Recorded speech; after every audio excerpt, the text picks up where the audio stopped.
आज पता है क्या हुआ, सुबह में पता है खाना मेरी दीदी ने बनाया हुआ था और मैं चाय बना रही थी। मेरे से ना एक काम ढंग से नहीं होता और पानी कब उबाल आ गई भाई, मेरा किचन भी गंदा हो गया और मेरे बर्तन भी, मतलब बर्तन भी बढ़ गए भाई मेरे धोने के लिए। और मेरे मुंह में देखो इतने सारे दाने हो रहे थे ना, आजकल तो कुछ ज़्यादा ही बढ़ गए थे। और फिर मैंने ना कुछ कपड़े धोए थे, उन्हें सुखा रही थी। और अब तो मैं ये भी नहीं कह सकती कि इतनी अच्छी धूप, इतनी गंदी धूप लगती है ना, जो मतलब चीज़ें हमें कल तक अच्छी लगती थी आज मुझे वही गंदी लग रही है। इतनी तेज़ धूप हो रही थी, मेरे पैर भी जल रहे थे। फिर शाम के टाइम पे मैं और दीदी और जीजू हम चले गए थे बाहर। हमने गोलगप्पे खाने जाने थे, पहले हम गोलगप्पे खाने चले गए थे और फिर मेरे को ना मोमोज़ भी खाने थे।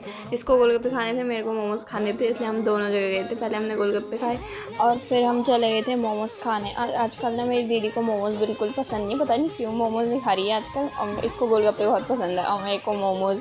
और देखो इसकी हरकतें भाई कहीं भी स्टार्ट हो जाती है। और मैं देखो, मैं ऐसे छोटी हूँ, मैं ऐसे बड़ी बहन की तरह डांट रही हूँ, मेरे को बहुत हंसी आ रही थी उस टाइम पे।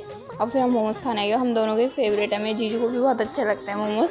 तो हम आ गए थे फिर मोमोज़ खाने। इसको खाना नहीं होता फिर भी झपट्टा मार दिया हर चीज़ पे, देखा। और फिर ना हम वहाँ से आ गए थे और मेरे जीजू को कुछ काम था रास्ते में, तो वो करने पे लगे थे। हम यहाँ पे बैठे थे और मैं अपनी दीदी के लिए भी ले आई थी मोमोज़। देखो मेरे को सबका कितना ध्यान रहता है, मेरा ही कोई ध्यान नहीं रखता। सो आज के लिए इतना ही दोस्तों, मिलते हैं नेक्स्ट व्लॉग में, तब तक के लिए बाय।